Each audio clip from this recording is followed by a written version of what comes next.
no introduction. He is the most popular chess streamer out there. And in this position, it looks very calm. But as you just mentioned, a pawn sacrifice. David, it seems like you have some insights into this opening and to the current dynamics.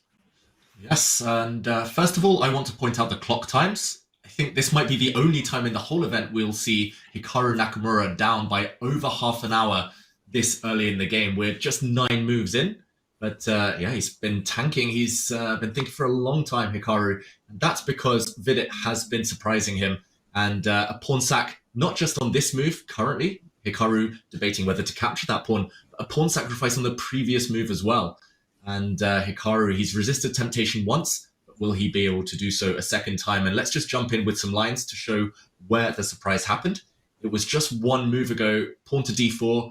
I've been playing the Berlin pretty much my whole life, and this is one of the main positions. Black normally reacts to this attack on the bishop by simply retreating, bishop to b6. And now, for example, if white does capture the pawn on e5, black can take on e4, and black is doing extremely well here.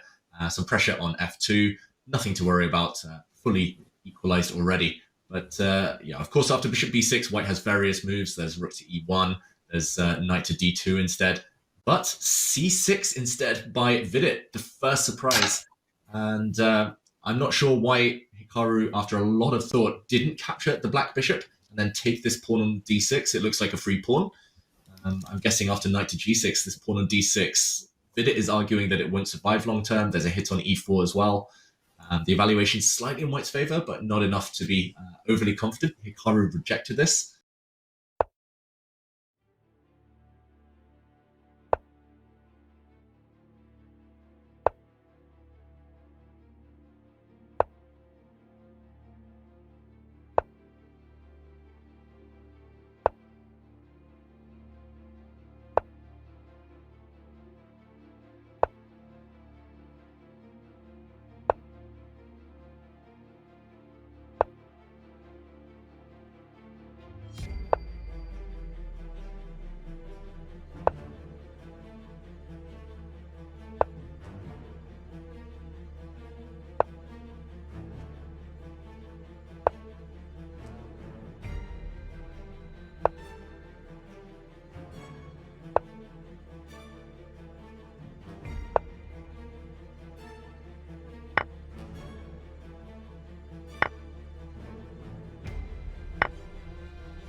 Like Vidit Gujarati ready to pounce on Hikaru's king, and you can see by Hikaru's body language, he's just flicking his pen a bit. He's ready to get on out of here.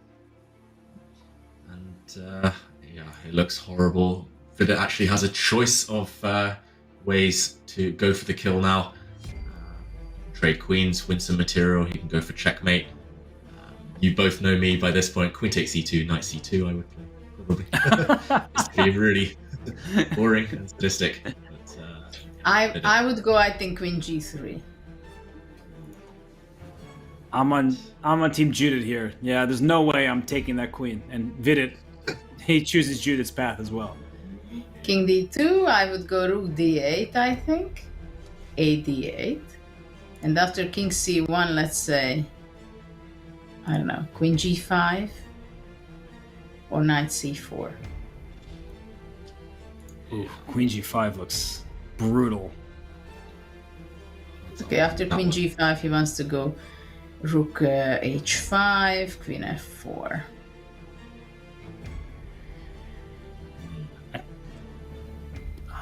Kind of speechless just because.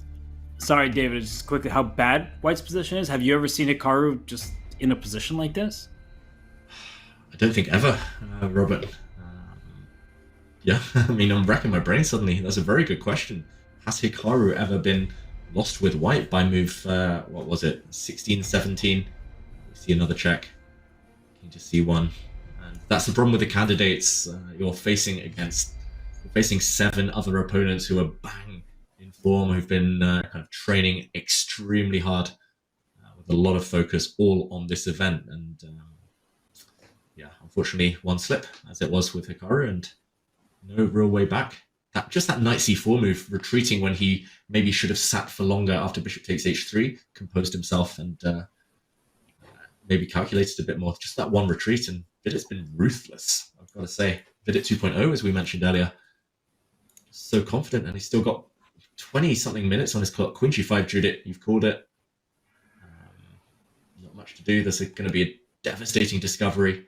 Knight d2 to block. Finally developing that knight. Will get hit by knight to c4. Better late than never. Yeah, that's a nice finish. Right? Knight d2, knight c4, rook d1, rook d2, rook d2, rook d8. b3 instead. Wants to run Hikaru. Yeah, he's trying to make space for his king, and this is a fun angle of Vidit as we see him darting across the board with his eyes. And you know what you could even do as Vidit here? If you don't want to look for checkmate, can you just go for a knight fork, knight f1 to g3? Just like simple chess. That's what I wanted to say now. You took away my idea. I'm sorry. I hope everyone can forgive me. It's time. It's time to go knight f1, knight g3. I approve, Robert.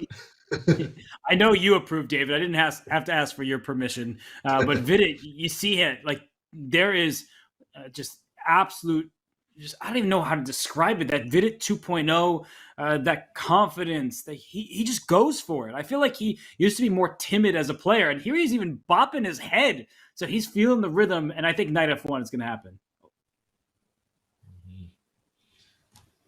Surely handshake any moment now. No resistance left available to Hikaru. This is a discovered check and a devastating fork next. And yeah, this white knight, the white rook in the corner, they might never move. Wow, this has just been brutal. This is going to go in books for sure. What not to do in the opening end. Handshake. Hikaru resigns. Vidit takes the win. He doesn't just take the win. Vidit Gujrathi is our leader in the candidates. I know it's early, and you see him and Hikaru Nakamura talking. Hikaru is just like, what was I thinking? But I know what Vidit Gujrathi is thinking. He is extremely happy. He has the first win of the FIDE Candidates 2024, and he has the lead. So Hikaru, he's laughing it off a little bit, but Vidit just played a fine game on the biggest stage of his career. He's proving that he belongs here, and we see the arbiter trying to get those signed score sheets. But Judith, we know Vidit Gujrathi as a player. I mean, he kind of was the surprise winner of the Grand Swiss Hikaru Nakamura mainstay. But what do you make of this win? I mean, how big is this for Vidit? And do you think it could propel him to the even thinking about winning this Candidates tournament? Well, I think it's an amazing victory for Vidit. That's no question. I mean, he showed great skill here. That he made great preparation. He played it. Then there was a critical moment where he was out of his preparation. He was calculating. He was relaxed, spending enough time to calculate how he wants to be moving on. He played bishop c7, sacrificing the h7. He kept the initiative for the whole time, and basically he went all the way with good moves, and also with good technique at the end. He was not rushing to play very quickly, because it can also happen at this stage of a winning position. So for now, he shows excellent way of playing. He's calm. He's spending his time. Also, I liked very much the way he played yesterday. So it seems like he's very much in the mood and in the spirit of sacrificing material, taking initiatives, calculating properly. So let's see what he can bring out of